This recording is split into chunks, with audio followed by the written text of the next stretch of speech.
Welcome to Manager Tools.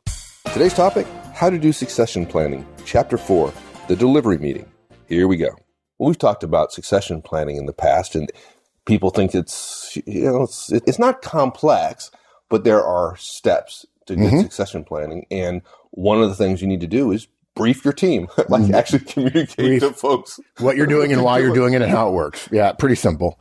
And this is a super easy task because it's about the briefing that you'll give your team. Managers often ask, what do I tell my team? This is what you tell them. We've got 6 steps. First of all, you've got to have one briefer. If you've got an organization, if you're a VP and you've got directors and they have managers, you don't let everybody brief their own team. That's a bad idea because you'll have managers who aren't into the system and they'll mess it up. We recommend a 45-minute agenda. It's very tight. You spend 5 minutes on welcome. You do a 10-minute process overview about the form we recommend. It's a very simple form. We've shared with you before, and how you're going to review the data you get back and then talk about development that might come out of the process. Then you're going to spend 15 minutes going over the form, giving them definitions of ready now and ready next. And then you're going to give 15 minutes for open Q&A. That's it. That's it. Simple. Yeah, it's pretty straightforward. If there are 200 people in your organization, you do it 5 or 6 times, you get really, really good at it. Okay, let's talk about the idea of only one briefer, because I think a lot of managers, even myself, I think, I want to brief my directs and let them brief their directs and let them brief their directs. No. So they all get ownership and understanding and all that kind of stuff. And your experience is that doesn't work terribly well. It absolutely does not work. The idea is the manager knows his or her team well, but that implies that every manager gets what they're briefing. And of course, if you have one VP and you have 5 directors and you have 20 managers reporting to those 5 directors, that's 26 different briefings, 26 different levels of quality. It's always a bad idea to have different briefers briefing on the same topic unless the topic requires some notable customization depending upon the group being briefed. If you're briefing on compensation and you're talking to a trading floor on Wall Street, or you're talking to a back office, that's a very different conversation. I could see you having different briefers for that. But a standardized organizational process, it's the same for everyone. And it better be, if we're talking about succession planning for the organization. Yeah, exactly. Yeah.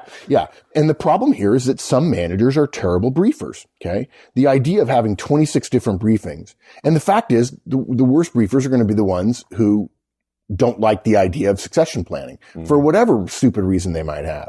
Some managers are terrible briefers. Some managers don't believe in the topic that they're briefing after saying, oh, sure, I'll do that. No problem. Because they want to be able to tell their team they're not really secretly behind this idea, which is grossly unprofessional, but that's what they want to do.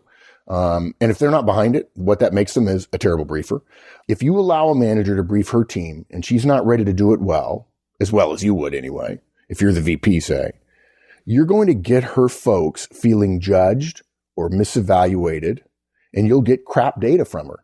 And that will affect your ability to assess the entire organization. You're going to have to go back and say, I didn't get good stuff from you. And I got to tell you, if you let a manager a couple of levels down who's not very good give a briefing, and you get crap data, and you have to go back and give the briefing yourself, how do you think that makes that manager look to their team, to her team, that you're going to give the briefing again, right? Yeah, that's not good. So it's far better for you to give the briefing. It sends a message about how important this is for the organization. And by the way, you could obviously, if you're a single manager right now, folks, and you want to do this for your team, obviously you're the one that has to brief it. But don't brief it unless you believe in it. Because if it comes across like you're really just doing this, and you don't really believe in it, then it's going to come across as wasteful, and that's not effective. Yeah, so who do you brief? I mean, if you have an organization, say 150 people or so, do you just brief the managers? No, you got to brief everybody. You brief everybody. Yeah. Because if you think about it, if you've got some directors and then some managers, if you're briefing the directors and the managers about their teams, the managers who are sitting there are also being briefed.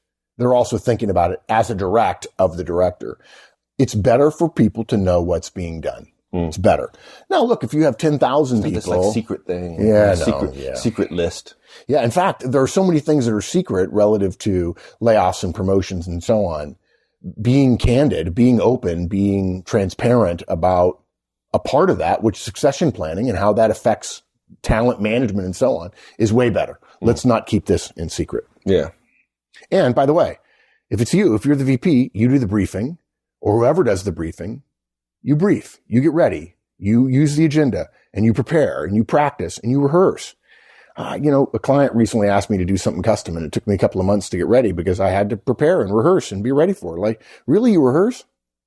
Yeah. Yeah. That's why we're good in front of audiences, because we rehearse. And everybody seems to think they can get away without rehearsing. Yeah, you can. You just stink when you present. Yeah. Well, you mentioned an agenda, and it's kind of interesting because I think a lot of managers, even executives, they make a mistake. They think they're doing a briefing. They're doing the briefing. They're the only person briefing. They don't have to, go between various presenters. They're the single presenter. And so somehow they believe that they don't need an agenda. Right. Meetings often have agendas, but briefings somehow, it's just one topic, one presenter. No, it's wrong. They help you stay on track. You get to look at the time and go, where am I supposed to be and where am I? They keep questioners from getting everybody off track by saying, hey, look, I'm sorry, but we're done with that session. We've got some time at the end. Let's hold that that particular question. Since we're out of time on this topic, we got to move on. Let's hold that till the end. As people in the audience will withhold their question until the appropriate time if they know you're going to talk about that topic in the future. Right? Exactly. Yeah, it sends the right message about this is what we're talking about. Yep. Let's focus here. And frankly, most agendas, in my experience, cause people to finish the meeting early. Now, look, you could probably finish this meeting that we're recommended in 30 minutes if you wanted to. You could tighten it up a little bit more. But we don't recommend it because it takes me 45 minutes, and I've done this briefing probably 50 times in my life. Further, I think leaving time for questions at the end, and we'll talk about this again, sends a message about confidence. Mm-hmm. So don't try to get it done too fast and have people feel like you're just rushing through it. Cramming it down their throat. Exactly. Right? Yeah. Exactly. Good. Now, we often recommend for presentations, for meetings, et cetera, that there's a welcome at the beginning of it. And this is no different, right? Yeah, dude. Recommend a 5-minute welcome. Dude, every agenda I do, the first thing I do is put 8, 8:30, 9 o'clock, 10, 10:30, 2 o'clock. Welcome purpose. I just do it every time. Yeah. And it gives you a chance to say hello. I always have it on the agenda. It gives you a chance to say hello. Perhaps you mention something that happened in the morning that was important. You make a joke or whatever. It allows people to come in. If they're 30 seconds late, you're not jumping right into the topic in 5 seconds. It's almost like you and I have talked about how good design doorways are not stark. There's some sort of foyer. There's some sort of welcoming area. It's the same way with a meeting. It's not the street and then the door and then the living room. Exactly. Right. There's some sort of transition period, and that's what the welcome is. And maybe you want to talk for a minute or two about the rationale for succession planning. And if that's the case, then here are some words you can use. And of course, those of you who are licensees, you don't have to pay attention to this because the show notes have these very words in them. But it might sound like this. Hey guys, look, and maybe it sounds trite. This meeting's about succession planning. I know it sounds trite, but people are the most important part of this organization. And by the way, if you're a good manager, folks, they should know that you believe that and you don't just say that. But it's funny. We say people are most important, and then we spend all kinds of time planning budgets and planning products and working on vendors and working on contracts, and we work on strategies. But we don't think enough in terms of planning around the people who are going to be doing those things in the short term and in the long term future. And frankly, me and the rest of the organization need to be thinking about what skills we have now and what skills we're going to need in the future. And skills always come attached to a person. And if we don't invent the future ourselves in terms of the talent we have and the talent we need, then the future will just happen to us. And that's not a good thing.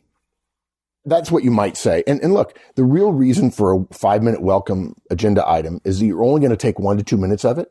And then you get 3 to 4 minutes. You're ahead of schedule, right? And that's a good thing to start your meeting ahead of schedule. Sure, it does. Absolutely. Rather than saying we're going to start right with the first topic and then have somebody say, I have a question about what happened this morning. You don't want to cut them off. And suddenly now you're 5 minutes behind rather than be 3 to 4 minutes ahead. Right. Yeah. Good.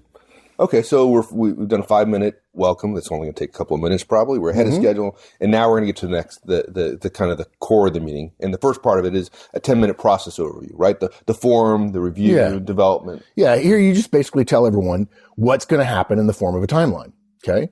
First, you'll tell them that you, or in the case of a bigger organization, your managers, are going to fill out a simple 1-page form for their entire team. Not 1 page per person. 1 page for the entire team.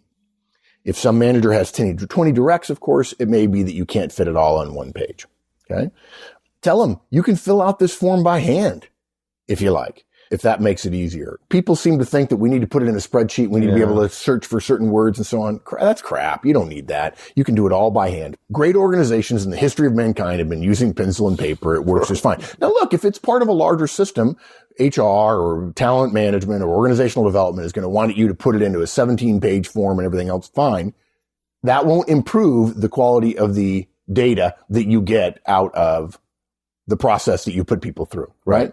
So the first step is to get people to actually execute on the process. To actually think about the people that they have working for them and who's good and who's struggling and what we can do about it. And what's so funny about it is, why does typing improve the quality? It doesn't. It just doesn't. And if you send a message, you can handwrite this thing. It sends a message to people. I know what's important is the quality of the thought. And if it makes it easier for you, I want to lower the barrier to getting you involved in this process, right? Let's make it administratively non-burdensome. Okay. Now look, the form basically says who's ready now for other opportunities, who might be ready, what we call ready next in the near term for a different opportunity. And then also, of course, who may not be ready for other opportunities in the organization. Tell them at this point that you'll talk more about the ideas in the form in a minute. Okay. Don't get into a debate about the concepts in the form or the form itself when you're giving a process overview. Just say, look, we're going to use a form. I'll tell you more about the form in a minute, but the form basically says who's ready now, who's ready next, and who's not ready. And you get questions, just brush them off for now. Exactly. Get to them later. And look, point to your agenda. It's good I love having agendas posted rather than showing a slide, right? And then having to go back to the agenda and say, see, here's slide number 1. And it says we're supposed to be moving on. Don't do that. Have it written on a flip chart somewhere stuck to the wall. And, there's going to be 15 minutes on the agenda where we're going to talk about the form. Okay. You're going to tell people, hey, I want you to fill this out within 5 days. Okay. Don't give them any longer, guys. If you do, they'll put off the work. The short deadline sends a message that there's not a lot of work there. If you say, I'm going to give you 2 weeks, people think, oh, there's 2 weeks worth of work there. And frankly, they won't do it in the first week. They'll do it in the second week. Okay. We're not asking for long paragraphs on each direct. We're asking for a couple of bullet points, as you'll see from the example, some high level stuff, just to give us a sense of why that direct is in the category they're in. I'm just going to say it again, guys. Don't allow some manager more time.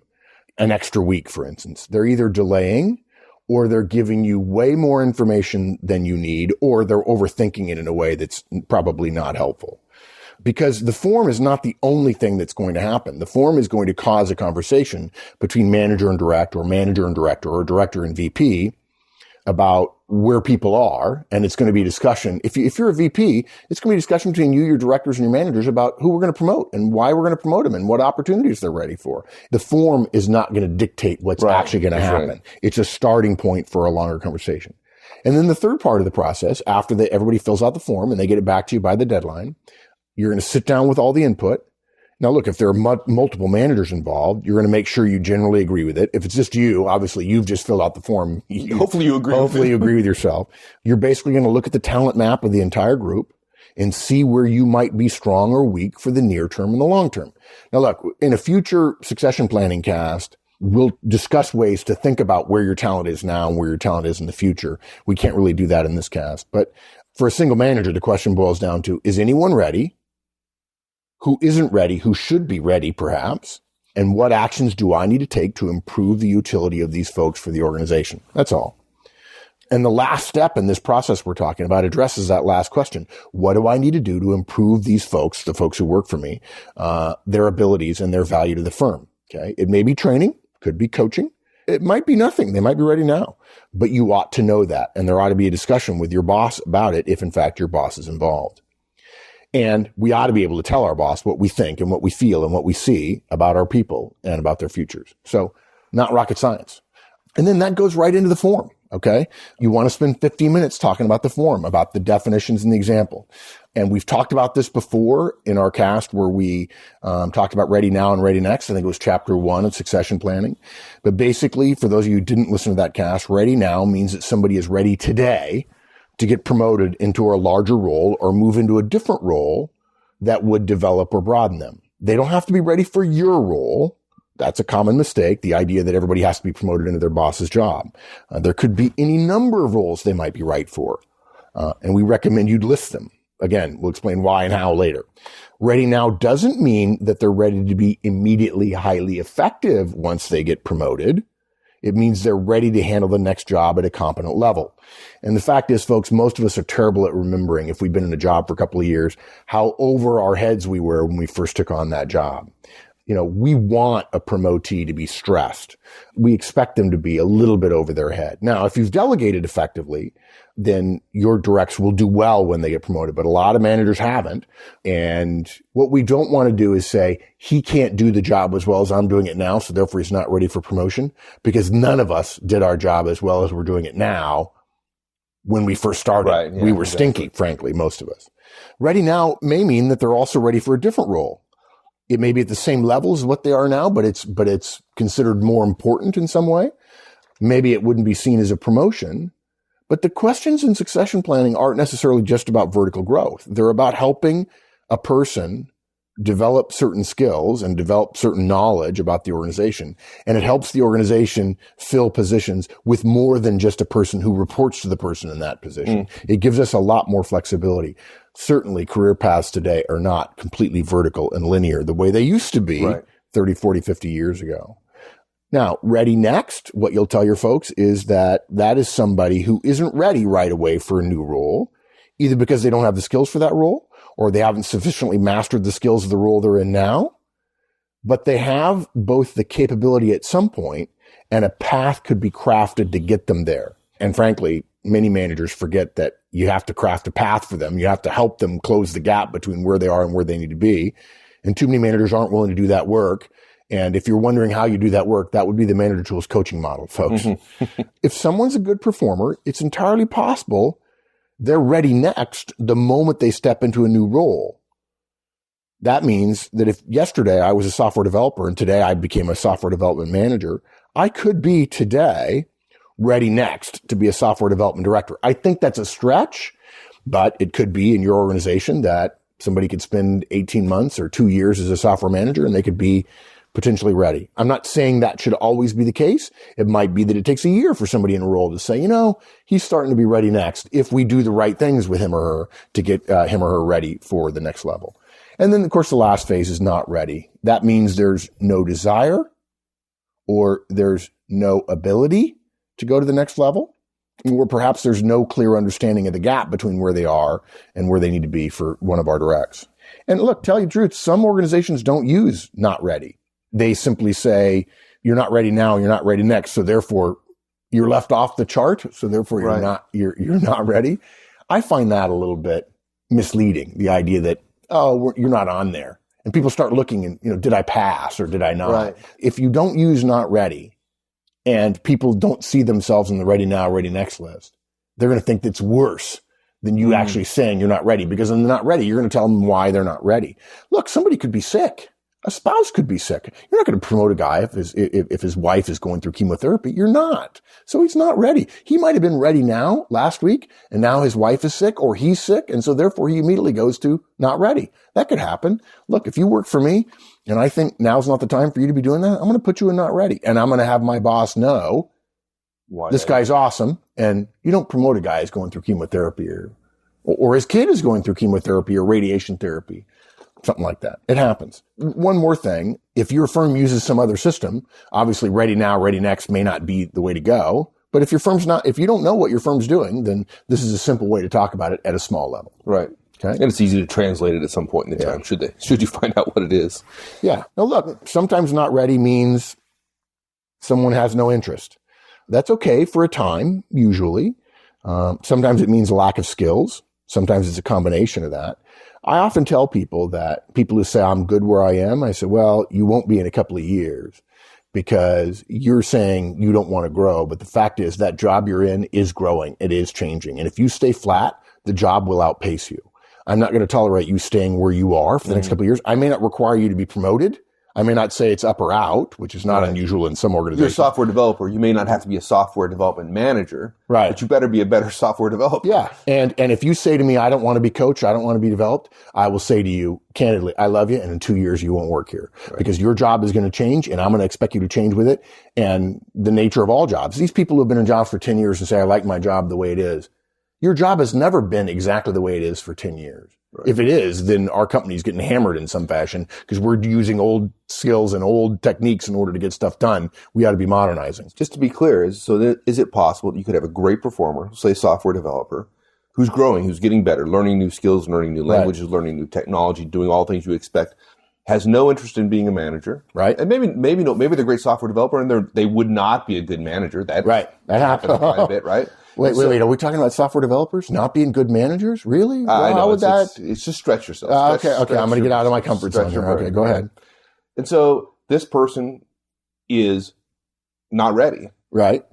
And a great performer, right? And could be with the company a long, long time. Yeah. Okay. Absolutely. So not ready is not a failing score, right? It's exactly. Not failing. Yeah. Now I will tell you that I generally have a feeling that somebody who's good, who is staying as a software developer, I think they just probably haven't had a boss who said, there are better things you can do for this organization.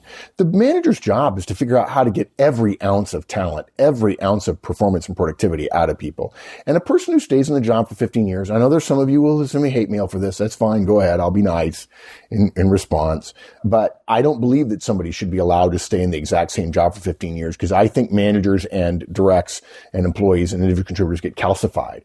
That said, it could happen, and I'm okay with that, but there's a part of me that goes, we need to get you, you're knowledgeable at the firm. Maybe it's you stay in this role, but I'm going to have you 30% of the time working on this other big project, or I'm going to have you on a special committee that the chairman or the president or the VP has. It may be horizontal. It may be horizontal, not necessarily vertical. And in the back of my mind, I'm thinking, you're going to find some job in this firm that you're going to suddenly say, boss, I actually think I could do some good stuff over there. And I'd be like, cha-ching. I expose you to that. You saw the value. You're going to be more productive for the firm. Now, there are some people who say, it'll be learning something new and it'll be uncomfortable. I don't care. My job is not to make you comfortable. My job is to make you uncomfortable as long as uncomfortable makes you more productive. My job is not to keep you happy. That's your job. You have to be happy. I'm not responsible for your emotional state. I'm responsible for your productivity. Now, look, I'm not going to make people miserable, but if you're comfortable and you're working for me, you're going to be uncomfortable at some point because the moment you're comfortable is when the job is growing and you're not. And it takes all kinds. There are all kinds of different people. There are some people who were born to be software developers, and I love those people, and I want them to be better. But 15 years in the same job, and topped out perhaps in salary and a growing family, he or she probably wants some more opportunity, but may not be comfortable with it. And I've got to expose them to things that maybe from the sake of the organization says, Bob used to do X. Now he does X times 1.1. Better for the firm. There you go. Right? So it's dynamic. It depends on the individual. And this is the succession planning is an oversimplification, but it gets the conversation started. There you go. Yeah, you sound like a manager I might like to work for. It could be. That'd be fine. You sound like you want to make me CEO? Seems like No, that's my job. Sorry. Okay. You don't get that, but fine. Sounds like you're probably a pretty good manager, though. I mean, I might be someday. You must be listening to the podcast. Yeah, I'm setting my goals. Yeah. I've been listening for years. Okay. This briefing is no different than any other meeting or any other briefing, right? Leaving time at the end for questions is always a good idea. Yeah. I got to tell you that the questions at the end thing is funny. I didn't realize that when I told people always leave time for questions at the end. And of course we do that with parking lot, right? I didn't realize that some people mistakenly heard that as you don't take questions during. Oh yeah. And I coached some guy. I told the guy, well, this is the agenda. He says, I don't know what to do. I said, well, here's your agenda. He's like, how do you do that? I said, well, I've done like a billion of them. Here's your agenda. Here's the top. He was really smart about the topic. And I said, so this is what you should do. He says, okay, great. And he's 10 minutes in and somebody raises his hand and goes, I got a question about this. He says, no, I'm taking questions at the end. And he just hammers the guy with this brush off like thing. And the place was a tomb for the next 20 minutes. It was a 30-minute briefing. And then he says, okay, time for questions. And they all stared at him. And then he looked at me and said, I must have done great. And I'm just like head in my hands like, oh my God, I've created a monster. Don't use the in Q&A to defer questions. People are going to forget them. They're going to abandon them. Q&A at the end, it suggests, frankly, if you defer questions during, that you're unconfident, that you have to stick with your memorized script, and a question will take you off script and you won't be able to get back on script. The beauty of the open Q&A is if you've taken questions during, you may not have many at the end, and so you'll finish early. And it also leaves time for you to say, you know what, Bob, that's a great question, and I'm going to throw that into the Q&A at the end. It becomes like a parking lot. And then often Bob's like, I really already covered it. if I'm the only questioner, I'll stick around afterwards and we can let everybody else go. If it happens at the end and the briefing's done, people are less motivated to ask the question. And there are people who will ask questions in the middle of a briefing just to take you off track, just to be ornery, just to be contentious. And you know what? That's not a professional way to be. If you're asking this question just to make a point, that's not how the organization works. It's not how my organization works. And we didn't say it specifically, but in this briefing, it'd be a great idea to have the parking lot up on the wall, to use the idea of a parking lot. So if somebody has a question that you have to defer for whatever reason, you put it up in the parking lot and then everybody knows, hey, we're going to get to that. Right, versus, we'll get to that at the end. Right. And people going like, sure. Yeah. And look, some people are going to be argumentative. Why not find out who the jerks are early on and then make them delay their questions or make them delay their contention with you until the end, and then they'll discover probably they don't have a lot of energy. They're worried, they're selfish. Let them show themselves. Better for you to know that sooner rather than later, rather than saying no questions until the end and then everybody just sit and stare at you. Yeah.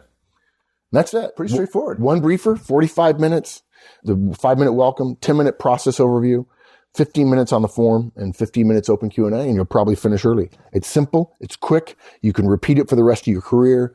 It's our kind of manager tool. All right, my friend. Thank you. You bet, partner. Thanks, everyone. That's it. We'll see you next week.